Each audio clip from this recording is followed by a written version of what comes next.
Convicted serial rapist Nkosinathi Phakathi appeared briefly in the Palm Ridge Magistrate's Court today for sentencing.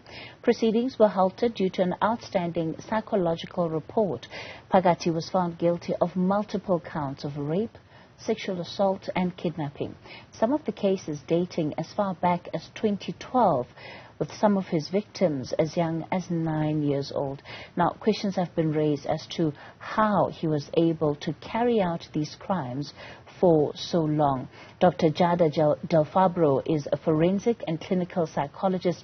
She joins us tonight. Good evening to you, Dr. Giada. Thank you for your time. Of course, when we hear about these criminals that have committed heinous crimes, such as the case of Phakathi, many people want to try and understand what is the psychology of these individuals that really drives them to keep committing these crimes.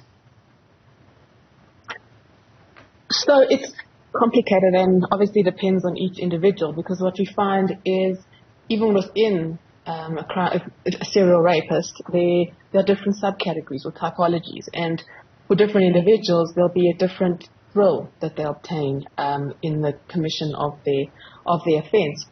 In terms of information that has been made available mostly through the media around this particular individual, there are elements of sort of power and control, where even a slightly sadistic element where he would make other individuals watch while he committed the rape and sort of forced individuals to rape each other.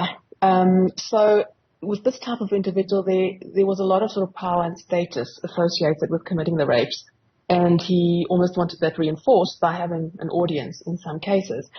But the dynamics are such that the individual needs a constant repetition of the particular psychological fix he'll get from committing the rape or the sexual assault in this case, and so he'll keep seeking that out because it really has become a way of satisfying so many psychological needs, which will vary from individual to individual, that there's almost a compulsion to keep repeating that.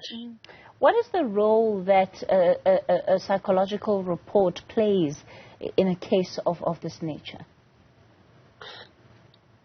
Well, it depends. Given that sentencing has been postponed, what often happens is it's not always a psychologist. It can be a sort of probation individual, a social worker that works for correctional services, but they'll compile a report to give a sense of what the prognosis for this individual is. So basically, what is the sentence that this individual should obtain? They'll advise the court on whether, for example, if he's capable of remorse, if he has a sense of conscience or morality, what the likelihood will be that he will continue to commit these crimes if he's released, what his potential for rehabilitation is, and they'll look at all these factors to advise the court on what an ideal sentence might be. At the same time, of course, when we look at, again, somebody like Phakathi, he was able to commit his offences over a long period of time, and clearly very difficult for police to be able to track him down or even crack the cases in terms of his crimes. Is there a particular psychological reason that can explain how criminals like him are able to commit different sorts of crimes in different areas, or sometimes even in the same area, but just go completely under the radar?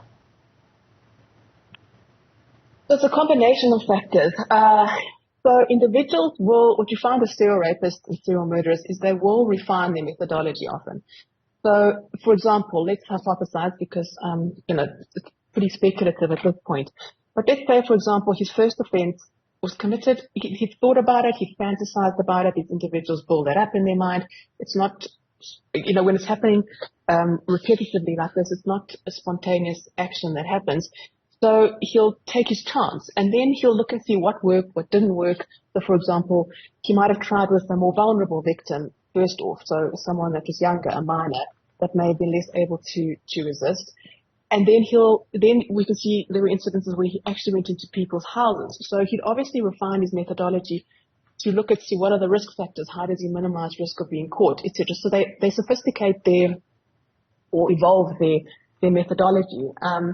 So that comes into play in terms of the psychology. But it'll all be around creating a scenario that is most likely to allow him to fulfill this fantasy in his mind.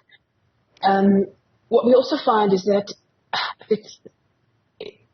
there needs to be, in apprehending someone like this, there needs to be a lot of communication between investigating officers, because what you'll find is that each incident might be reported separately, but you need a means of communication between different police officers, different units, that has people talking about similarities where they can link. So crime linkage is essential in apprehending these kinds of individuals. And you also need individuals that have been specially trained in being able to identify psychologically motivated crimes, so they can see that there's a consistent, perhaps, modus operandi, or there's similar features that would indicate this type of individual. And I think it's become, in terms of budgets, finances involved, it's become more difficult in the police to appoint things like a task force that would investigate this, or it's unclear as to how much training is happening currently with police officers so that they could identify these types of crimes and link them more. And I think with the decentralization of different departments in state, it's meant that one has to work harder to ensure that communication happens. You're bringing me really to my last point, Dr. Giada, and that's the collaboration between the police and individuals like yourself that deal with the psychology of criminals of this nature, being able to identify some of these patterns a lot sooner. What will it take to really foster greater collaboration, you think? It'll take initiative from both sides.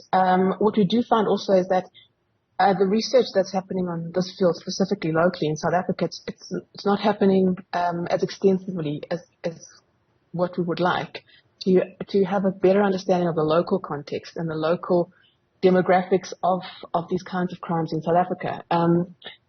But the police does have a dedicated investigative psychology unit, and I definitely know that at certain times there's been more investment in research and training, and individuals such as Dr. Giada del Fabro were quite instrumental as its head in pioneering and motivating for more research and more collaboration. But you see, if there's not a drive from each side, it means that there's information, but it's not being shared, and in that way, it's not being able to be applied in a way that helps us catch and identify these individuals sooner. All right, Dr. Giada del Fabro is a forensic and clinical psychologist. We'll leave it there with you for tonight.